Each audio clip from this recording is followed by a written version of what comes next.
A short story from Godey's Lady's Book from July 1855. The Milliner's Dream, or The Wedding-Bonnet, by Alice B. Neal. "Something entirely unique, you understand," said Miss Coster to the obsequious Frenchwoman at her side. "Yes, mademoiselle. Plenty of blonde, you know. A demi-voile, perhaps, and rosebuds and orange blossoms inside and out. The whole thing as light as possible," added Miss Coster. "Yes, madame. And the shape, let it be as new and elegant as possible. Have you seen the last monitor? There's something in that style." "That is velours Espagne, madame, our heaviest material." "Oh, but that need make no difference, you know. It's the style, not the material. Crepe, of course." "Madame, no buts, I beg, there's a good creature. When sending the whole of your bill at once, the traveling hat and all. And 10 at latest, recollect. The ceremony is punctually at 12, and the Newport boat leaves an hour earlier this week." "Permettez me, mademoiselle," said the bland Madame Milliner, touching the brim of the bonnet worn by the haughty-looking bride-elect, and shaping it habitually and rapidly with her practised fingers. "Oh, it's not the slightest consequence how I look to-day," she said coldly. "The carriage blinds are down, and no one would dream of seeing me out, at any rate. It is only the disappointment, the fear of disappointment, I should say, that brought me out at all." Miss Coster had caught a warning look from her maternal relative. Madame Milliner, in anticipation of her whole bill, and the respectable addition which she intended the wedding-bonnet should prove, did not think best to look in the tall cheval glass before which she stood, or to be assured that some great disappointment was the occasion of her being consulted literally at the 11th hour on an affair so important as the wedding hat, when the trousseau of the bride had been the subject of conversation and speculation in her own circle for 2 months past. In fact, ever since her engagement to Augustus Brabant had been announced. Truth was, the steamer by which the ordered gem of French millinery was expected had not even been telegraphed up to the present hour, and while wives and mothers began to give place to uneasy thought as to the safety of their household treasures, Mrs. Coster and her daughter had wearied the patience of the male members of the family by incessant questions and wonderings, and mourning over the non-arrival of the Humboldt, now in her 15th day, from Havre. Miss Coster would willingly have put off the wedding, only for her mother's representations of how people would talk. Not that she was to be married in the bonnet. It was to be a full-dress wedding at Grace Church, under the superintendence of the immortal Brown, a full-dress wedding with a real Brussels veil and 6 bridesmaids, and carriages enough in attendance to block up the whole square. But then there was the first appearance at Newport to be considered, and it would never do to leave New York, trusting to the probable arrival of the steamer and the possible fidelity of Adams and Company. It is just possible that the elated bridegroom, then inspecting for the last time the elegant suit of diamonds at Tiffany's before their transient seclusion in the rich satin-lined cases provided for them, might have considered his plans and wishes of some consequence, of more than a bonnet, if he had been consulted. Fortunately, he did not know how nearly they were jeoparded, or that he passed his charming bride of the morrow in the commonplace livery-stable establishment, with the curtains down, which was just leaving Madame Milliner's door as he stepped out upon the pavement. Not even he, supposed to be the sharer of every anxiety and repository of all secrets, great and small, was to know that the fashionable Miss Coster sinned so far against conventional rule as to be out on the day preceding her wedding. Brown would have freely entered into her feelings as she shrank back into the corner and threw a blue barège veil over her face, instead of eagerly arresting him as she recognized his colored coat and cinnamon-colored gloves. He, Brown, would hardly have undertaken the affair after such an exposé in consideration of his reputation, and Martel might have been pardoned for refusing to dress her hair, if it should ever get abroad. But leaving Miss Coster to make her escape to the regions of 14th Street as best she may, our interests recall us to the private room of Madame Millefleur's large establishment, which she had just quitted, and here we find the patient-looking shop-girl, who has been a witness of the whole interview from behind the muslin curtains, in deep consultation with her employer. "You hear, mademoiselle, it must be done by 10 at latest to-morrow morning." "Impossible," began Mademoiselle Alice. The look, which was all the reply she received, recalled to her mind the quick determination with which Madame Millefleur kept the workroom in order, the really high wages which she received, and the difficulty of procuring another situation at this season of the year. So she stood still again to hear. "Mademoiselle Alice understands. It is necessary. It must be accomplished. It will be done.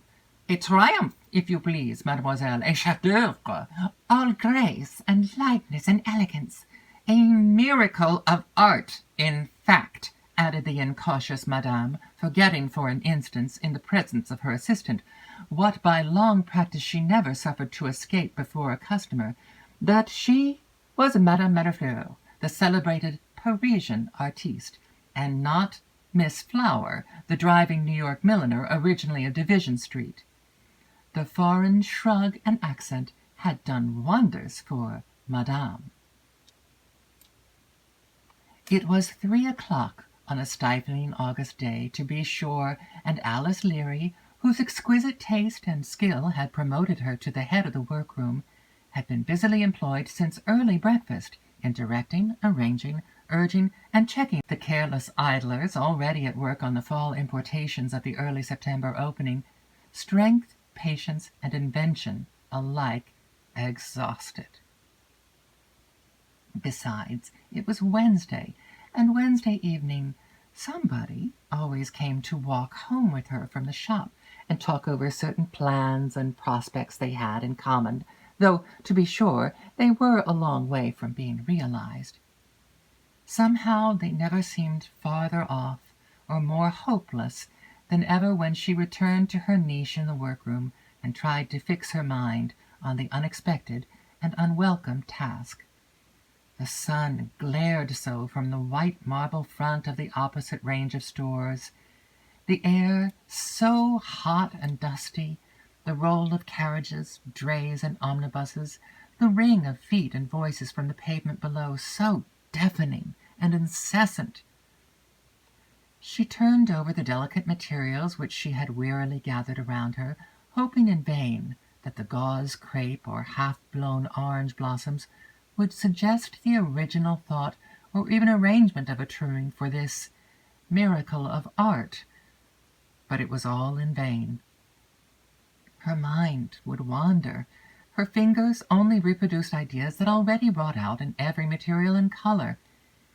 It was very hard, certainly, to be so at the beck and nod of an exacting taskmistress, who never seemed to have any scruples with regard to truth, or, in fact, to the employment of every atom of time, strength, and cleverness she considered bound to her or made over to her for the sum of $4 weekly.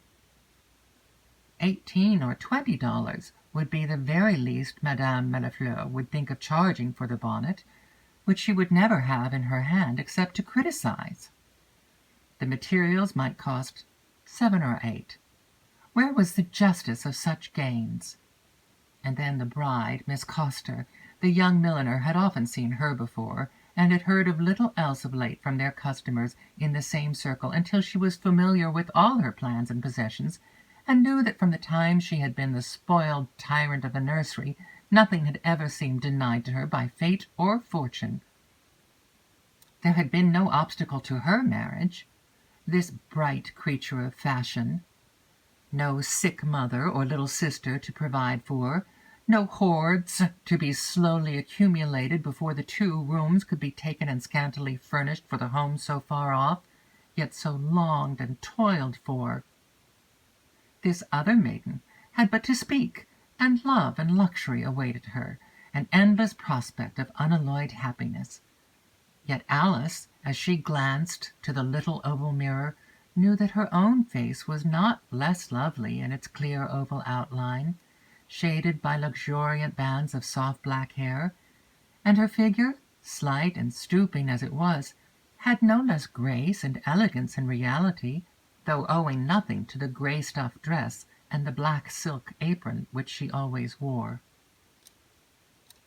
It was discontent that whispered in her heart, now as she leaned forward wearily, only conscious of the murmur of voices in the adjoining room, the noise and glare of the street below, her strained, exhausted fancy, and a dim, dilating pain, sure precursor of one of those racking headaches that came, and confinement and incessant application had made habitual, but not less dreaded.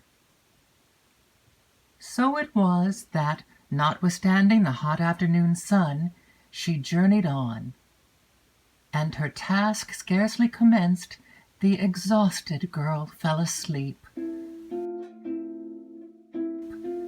pursued even in dreams by her waking thoughts.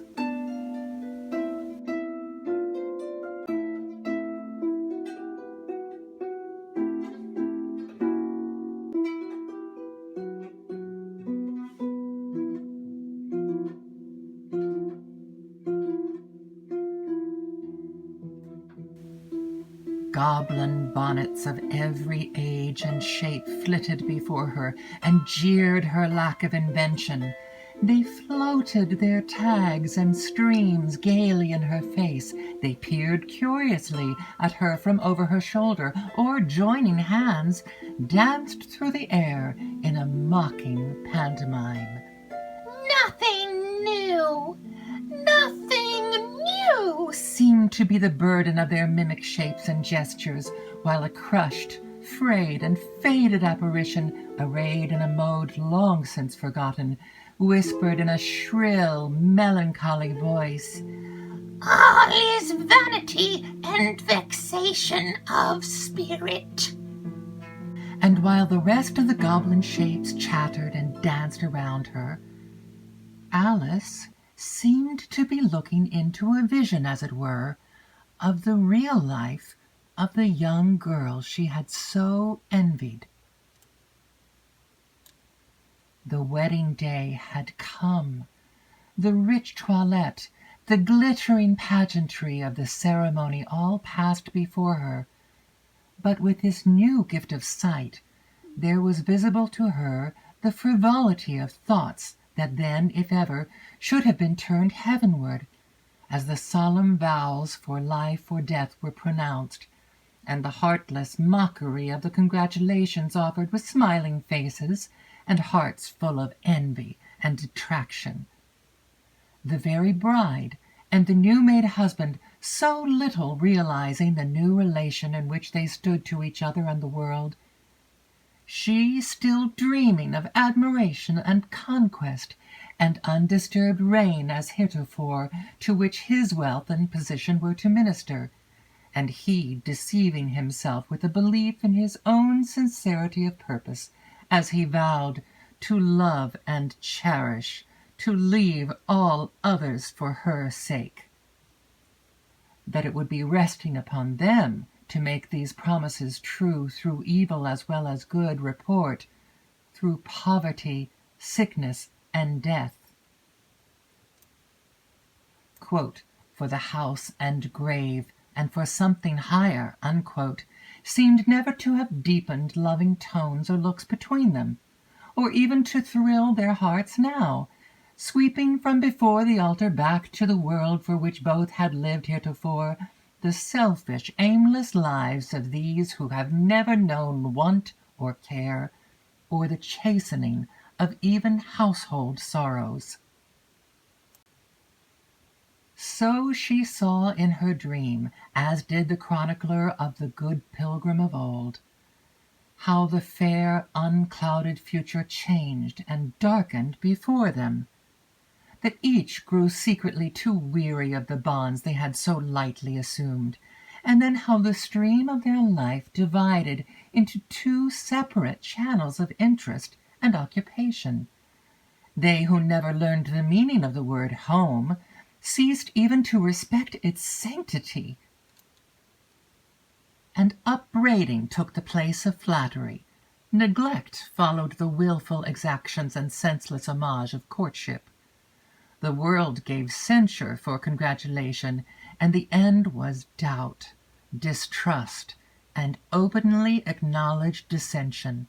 Luxury and boundless leisure palled instead of satisfying, and the husband found abroad the interest, and at least apparent sympathy, that he looked for in vain in the society of his wife. Then the little withered figure drew near again, and whispered her old burden, "Vanity and vexation of spirit."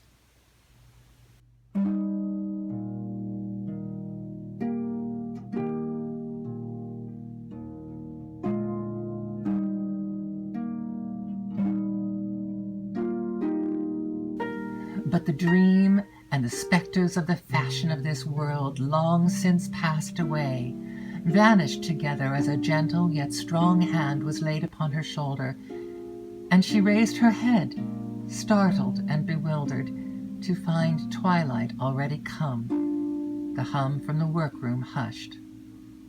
The street lamps threw a fitful light upon the dainty materials gathered before her, reminding her with a sudden start of the yet unattempted task and the disastrous train of consequences that would be sure to follow any disappointment. But nothing was a hardship with those dear eyes looking down into her own, yet troubled and dreary in expression, while that deep voice chid her for the careless exposure of health so necessary to his life and happiness. Yes, it was Wednesday evening, and somebody had come to walk with her through the now cool and more quiet streets to the home whose comforts were of her own earning, and where her presence was a blessing. The threatened headache was dispelled by the sauntering walk in the coolness of the evening air, and Alice could lean on that strong arm and talk merrily of her dream and the gay wedding of tomorrow, though she would have to be at the shop by daylight to make up for lost time. How fortunate that she had the key! And then they subsided upon their never-ending plans for the future, and she heard that he had great hopes of a most important advance to his slender salary, which would shorten their probation by years perhaps, and she must let him share in the pleasant task of caring for the invalid mother and the delicate little sister. "Both shall be welcome in our home," he said with a lingering, loving emphasis on those last words that told how long and how fondly they had looked forward to sharing it together. The words and the tone came back many a time, the next busy morning, as the young milliner's slender hands fluttered among the pure laces and ribbons and blossoms of which she shaped the wedding-bonnet. And if their loving cadence could have been inwrought, no fairer, purer fancy could have been embodied than that which was triumphantly carried to Madame in the appointed season, and almost consoled the bride for the non-arrival of the long-watched-for steamer.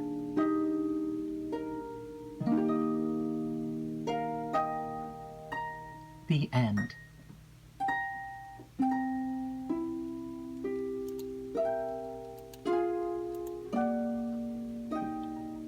You've been listening to a short story by Alice B. Neal, The Milliner's Dream, or The Wedding-Bonnet, from Godey's Ladies' Book of July 1855.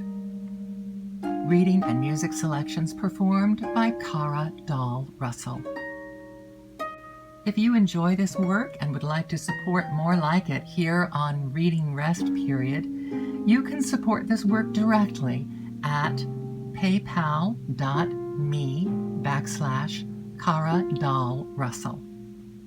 Thank you for listening.